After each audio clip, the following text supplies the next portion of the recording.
She's going to call me back real quick in a minute, so I'm going to try to make this quick. Cannabis has 3 compounds that we know of: THC, DHC, and CBD. The only problem is that we found out in a petri dish that DHC will actually fight and destroy all cancer cells. The only problem is the trace amounts that it's in. It's so minutely low that there is no way that smoking a common joint, either one of the CBD high or THC high, will do anything to help you with fighting cancer. Doesn't seem to be something that's going to be a selective breeding type thing either. It will be something that will have to be a gene splice in a laboratory. Once we isolate the gene that causes the production of DHC. It's not THC, it's an actually different compound that is closely related to both CBD and THC, but is different. This is what we call trans-cis isomer bonding. It's similar. And the compound is very similar to THC, but it has double bonds in certain places where THC doesn't, and it has a totally different effect. That's where you get trans-cis from, if you want to know. So understanding biochemistry and the such as medical science would be, I do understand and comprehend that DHC does fight cancer. It's just not in high enough percentages for us to mine out of the cannabis plant, nor is it for a natural cannabis plant being rolled up, smoked, or eaten, or anything, will help nothing with cancer.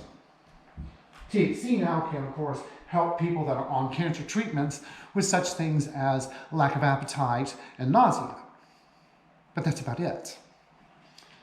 We found a brain sponge that is only found at a certain depth in the oceans, and they're minutely small, and they're very rare, and they're hard to find. And it has a compound similar to DHC, which destroys all cancer cells. It will cure cancer completely. The only problem is it's in such scant amounts that there's no way for us to do it. It's what we call a Mother Nature's cookbook, which means it cannot be replicated synthetically in the lab. It just doesn't work.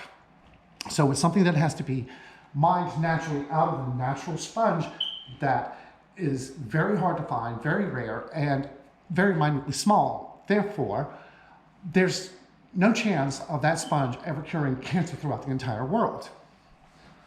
And then you understand what cancer is. Cancer is basically a cell that has been struck in the DNA section of it, the X chromosome, that then sends it wildly out of control, reproducing itself. And it has a tendency to disrupt other cells and cause organ failures of all kinds. Skin cancer can do the same thing once it spreads into the brain and the body, you know, especially if it's melanoma. There really is no chance of you living through it. It's one of those things. It's part of the evolutionary track of all life. Those things which cannot survive in its system or in that environment will perish and cease to exist. It's just a way of nature. If you don't comprehend this, then I know it's hard for you to do so. For cold hard logic, it seems to be impossible. Obviously what he's done is he goes around speaking on subjects to gain supporters, get some money, on subjects he really doesn't have a comprehension of. Maybe very basically.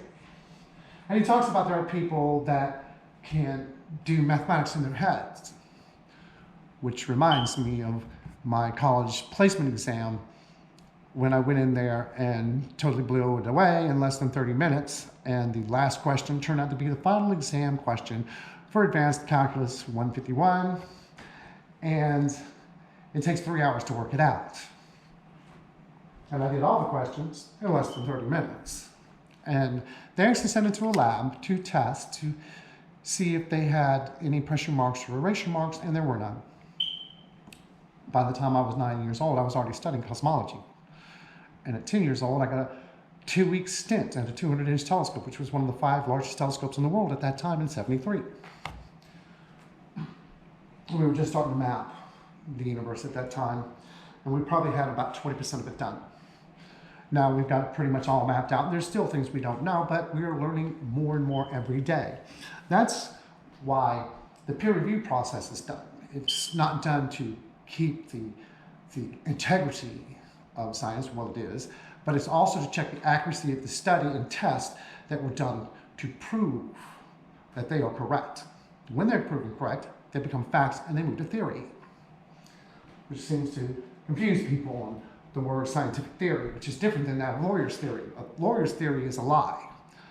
A scientific theory is a set of studies on a certain subject upon which some things have been proven to be fact.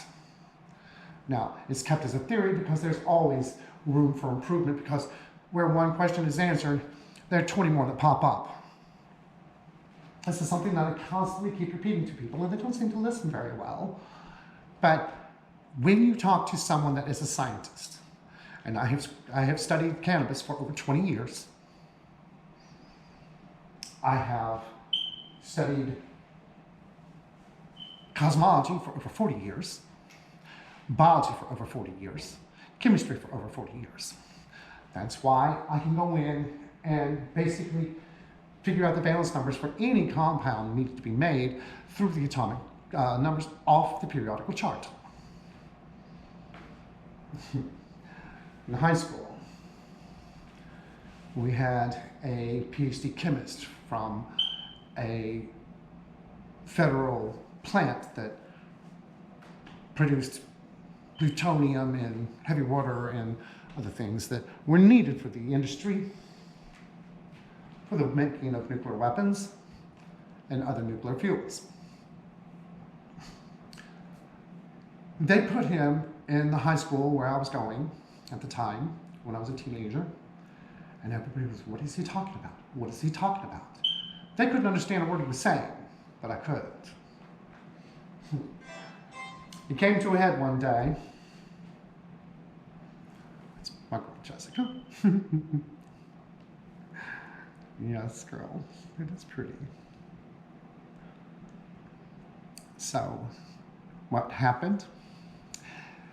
What is he talking about? So I explained in layman terms, so I do not use a prediction, because only a very small handful can understand certain words that are used that come out of Latin prefixes and so forth. That's why people don't understand cis-trans, which turns out to be biochemistry and isomer bonding. But that's another subject. Anyways, cold-hearted logic came up with some stupidity about the THC not being the silver bullet. Well, I didn't say THC, I said DHC, and DHC isn't THC. It's similar, but again, it goes back to biochemistry and isomer bonding, and let's don't get into that. So anyways, he goes on this argument trying to make me look as an idiot. But I'm one of those people that can do mathematics in their head without putting out any work. And I've done so, well, like another high school teacher that gave me F's for not showing my work. My father actually went in there and said, this test, every question is correct. They didn't show their work. By the time I hit college and did the placement exam, I thought, what the hell, how did you do that? They were very inquisitive of how could this person do advanced calculus in their head and do it all in less than 30 minutes when it takes 3 hours for that last question.